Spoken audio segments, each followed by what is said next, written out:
My dear students, in this class, let me list out the most important functions of proteins and also their significance. I have repeatedly told that nutrients include proteins, carbohydrates, fats, vitamins, minerals, and water. These proteins are macromolecules and these are polymers. And these polymers, namely proteins, are made up of certain monomer units called amino acids. That means, let me repeat, proteins are the polymers and amino acids are the monomer units that build up proteins. So we can say that amino acids are comparable to bricks, whereas proteins are comparable to the house. Amino acids are the monomer units, and these monomer units, namely amino acids, they are linked with each other by peptide bond. The bond that is present in proteins is called peptide bond. If two amino acids are linked with each other, that is called a dipeptide. And if three amino acids are linked with each other, that is called a tripeptide.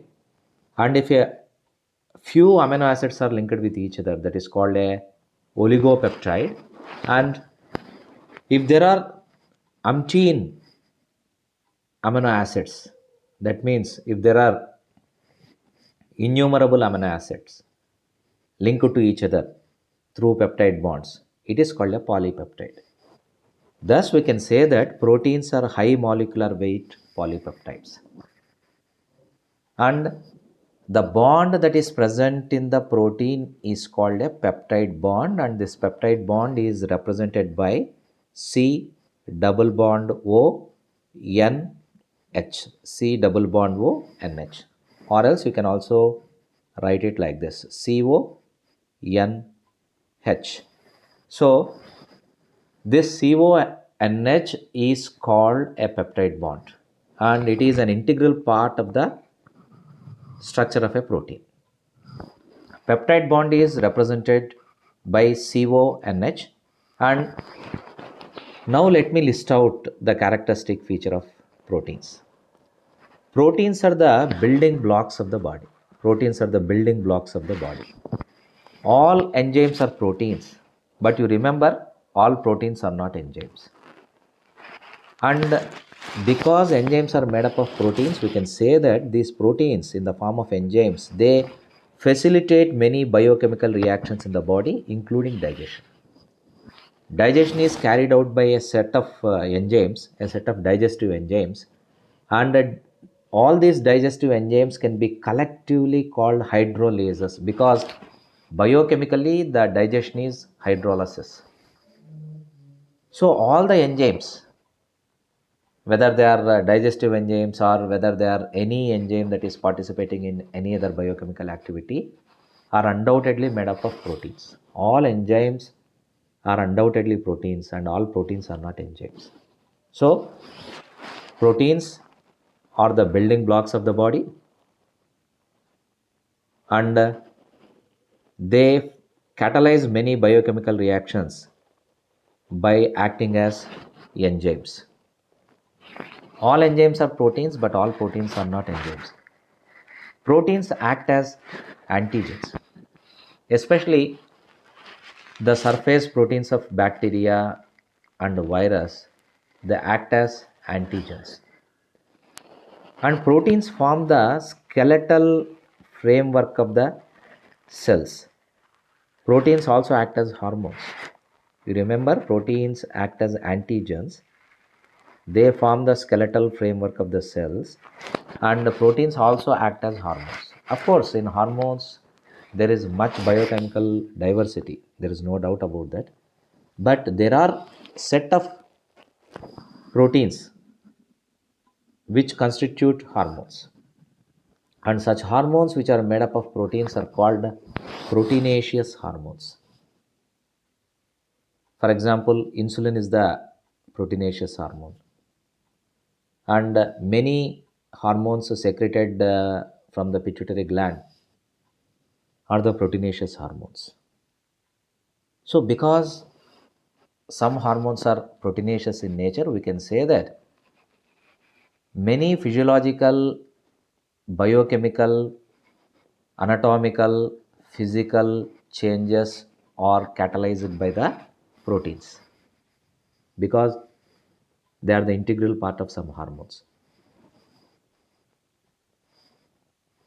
And there are certain proteins that act as pigments. Such proteins are called chromoproteins. Chromo means color. Chromoproteins are those proteins that give color to the body and also to the blood. These are also known as pigments commonly. For example, the blood of vertebrates is red in color because of the presence of one pigment called hemoglobin. Thus, hemoglobin is a chromoprotein. Hemoglobin is made up of a metal part and also a protein part. Protein part of the hemoglobin is called globin. And if you take melanin, melanin is the chromoprotein, melanin is the pigment that gives black color, that gives dark complexion to the skin of the many animals, including human being. Here you can see hemoglobin contains a protein called globin. Carrier proteins transport materials across the cell membrane. These carrier proteins act as gates or channels to various chemical molecules.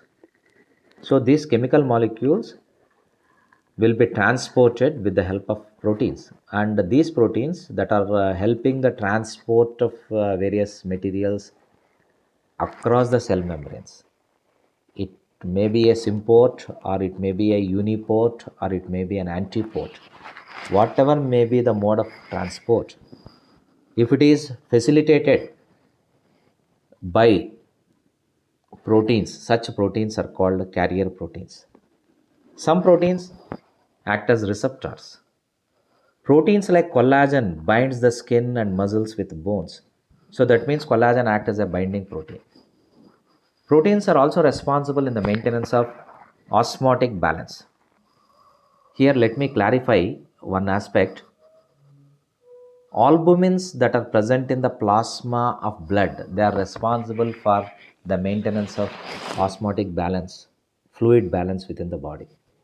In the absence of albumin proteins in the plasma, what will happen? The water content of the plasma will seep into the tissues and it leads to edema, swelling of the tissue. So, thus, certain proteins like albumin, they are responsible for the maintenance of osmotic balance. So, as I already told, albumins in the plasma maintain osmotic balance. And immunoglobulins are another set of proteins that act as antibodies. So, you can observe here there are many proteins in the viral component and also bacterial component that act as antigens. And at the same time, immunoglobulins are the antibodies that are secreted against specific antigens. Proteins also release energy. Just imagine how many diverse activities are being performed by the proteins. Proteins have got calorific significance. They release energy. And melanin is a protein that gives black color to the skin.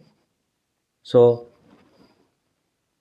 this is, of course, conditioned by various genetic factors also, of course. But melanin is a protein that is synthesized during the availability of ultraviolet rays. That means if you are spending your time or else if you are exposed much to the UV rays, you will become darker in complexion. Proteins like yolk is called vitellin, albumin act as reserve food materials in the egg. Within the egg, you know that there is a reserve food material in the form of yolk. There is white yolk and also yellow yolk, and these are meant for the developing embryo, not for preparing your omelette, of course. So, thus, there are certain protein material that can act as reserve food material. Proteins facilitate the repair of damaged tissues. This is also very important. And proteins form keratinized structures like hair and nails. That means if some person is running short of proteins, if a person is deficient in proteins, he may lose his hair. That means protein deficiency is one of the causes of hair loss. So this is the spectrum of different functions of proteins. And the deficiency of proteins, as we made it very clear in the last videos, deficiency of proteins cause kwashiorkor disease. So this is about today lesson. Meet you with some other topic tomorrow. Thank you very much.